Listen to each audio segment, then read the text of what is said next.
বাংলাদেশ জাতীয়তাবাদী দল বিএনপি এবং জামাতে ইসলামী, বাংলাদেশ জামাতে ইসলামী, এই দুই দলের মধ্যে একটা যদি বলি যে এটা বাক্যবান বা শব্দবান একে অন্যের দিকে, ওই যে সেফুদা বলেন না কি শব্দবোমা, অনেকটা এই আকারই ধারণ করেছে। কারণ দীর্ঘদিনের বন্ধু, অনেকটা শত্রু শত্রু ভাব। তবে বিএনপি স্থায়ী কমিটির সদস্য 10 জানুয়ারি 2025 বলেছেন নজরুল ইসলাম খান যে তাদের সাথে কোনো দূরত্ব তৈরি হয়নি। আসলে কতটা আপনারা এই কথাটা গ্রহণযোগ্য মনে করবেন, স্ট্র্যাটেজিক হতে পারে?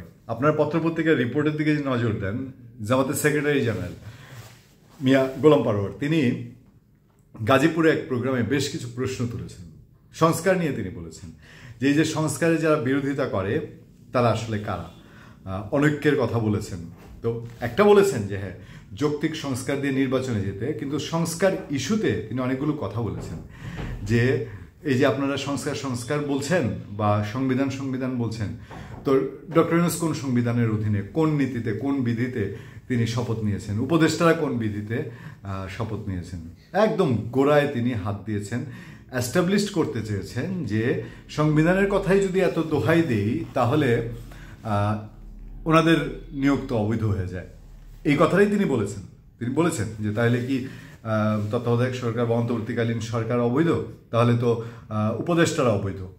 একদম ক্লিয়ার কাট তার এই বক্তব্য। এখন এই জায়গাটায় এসে কি ধারণা করা যায় বা মনে করা হতে পারে যে জামাত বা জামাতে ইসলামী তারা স্ট্র্যাটেজিক্যালি আপনার ইন্টারিয়াম গভর্নমেন্ট বা ডক্টর ইউনূস সরকার যে সংস্কারের কথা বলছেন, বৈষম্য বিরোধী ছাত্র আন্দোলন যে সংস্কারের কথা বলছে, তারা যেটা বলছে আগে সংস্কার, আগে বিচার, তারপরে হচ্ছে নির্বাচন, জামাত কি পরোক্ষভাবে সেটাই মনে করে বা সেটা সমর্থন করে কিনা?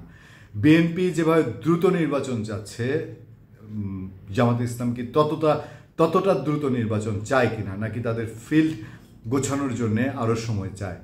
বিএনপি স্থায়ী কমিটির সদস্য নজরুল ইসলাম খান বললেও রাজনৈতিক বিশ্লেষকরা একটু ভিন্ন মনে করেন।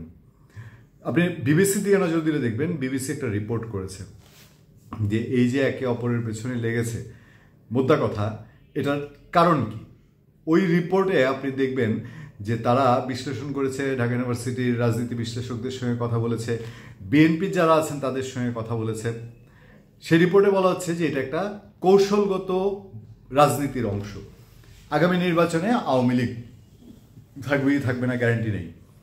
তো আওয়ামী লীগের একটা বড় ভোট ব্যাংক আছে, সেই ভোট ব্যাংকের একটা অংশ কেউ হয়তো বিএনপিকে ভোট দেবে বা দিতেও পারে, কিন্তু একটা অংশ ভুলেও ঘোরাক্ষরে আর যেখানেই ভোট দিক না দিক বিএনপিকে ভোট নাও দিতে পারে। তাদের ভোটটা কোথায় যেতে পারে? খুব সম্ভাবনা বেশি জামাতের ঘরে যাওয়ার। সো দ্যাট বিএনপি জায়গায় অ্যালার্ট হয়ে গেছে যে বিএনপি চায় যে আওয়ামী লীগ নির্বাচনে আসলে আওয়ামী লীগের ভোটটা আওয়ামী লীগের ঘরে থাকুক, জামাতের ভোট পাক, তাদের মধ্যে কনফিডেন্ট, বিএনপির মধ্যে তীব্র কনফিডেন্ট যে তারা বিপুল ভোটে নির্বাচিত হয়ে তারা ক্ষমতায় যাবে। সে কারণে তারা কোনো ঝুঁকি নিতে চাচ্ছে না এবং জামাতকে তারা আর আশ্রয় প্রশ্রয় দিতে চাচ্ছে না, যেটা এত বছর দিয়ে এসছে। এটা এই রাজনৈতিক বিশ্লেষকদের বরাত দিয়ে বিবিসি বলছে। আবার জামাতে ইসলামী যেহেতু এখন ফিল্ডে আওয়ামী লীগ নাই, আওয়ামী লীগের সেই জায়গাটা দখলের জন্য আপ্রাণ চেষ্টা করছে বলেই রাজনৈতিক বিশ্লেষকদের বরাত দিয়ে পত্রপত্রিকায় রিপোর্ট আসছে।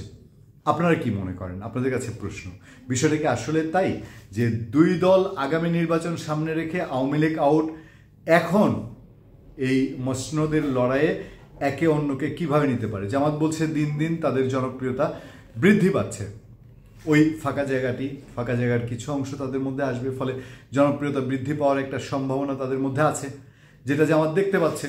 আবার যে কারণে বিএনপির যে ভুল ত্রুটিগুলো 5 আগস্টের পরে বা বিএনপির ব্যানারে যেই ভুল ত্রুটিগুলো হচ্ছে, চাঁদাবাজি, দখলদারিত্ব, নিজেদের মধ্যে অন্তর্কন্দল, এগুলো জামাতে ইসলামের নিয়ন্ত্রণাধীন যেসব মিডিয়া বা জামাতে ইসলাম সমর্থক যেসব মিডিয়া বা সোশ্যাল মিডিয়ায় অনেক বড় ক্যাম্পেইন হচ্ছে কিনা, এই ক্যাম্পেইনগুলো কি বিএনপিকে পলিটিক্যালি আরেকটু ডাউন করার জন্য, বিএনপিকে পলিটিক্যালি মানুষের মধ্যে কনসেপ্টটা যে বিএনপি নেগেটিভ একটা কনসেপ্ট তৈরির জন্য কিনা, যার জন্যে বিএনপিও ফাইট দিচ্ছে ওই জায়গায়? একে হচ্ছে ফিল্ড লেভেলে তাদের লোকজনকে নিয়ন্ত্রণ করা, আরেকটা হচ্ছে পলিটিক্যালি যদি আওয়ামী লীগ অপোনেন্ট না হয়, সেটা যদি জামাতে ইসলামী হয়, তাহলে সেটাকে কিভাবে ট্যাকেল দেওয়া যায়।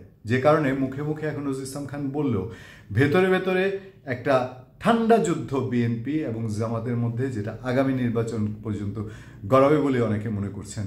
ধন্যবাদ সবাইকে, ভালো থাকবেন, সুস্থ থাকবেন, আবার দেখা হবে, আবার কথা হবে আপনাদের সাথে। সবসময় আমি আতিক রহমান, পূর্ণিয়া।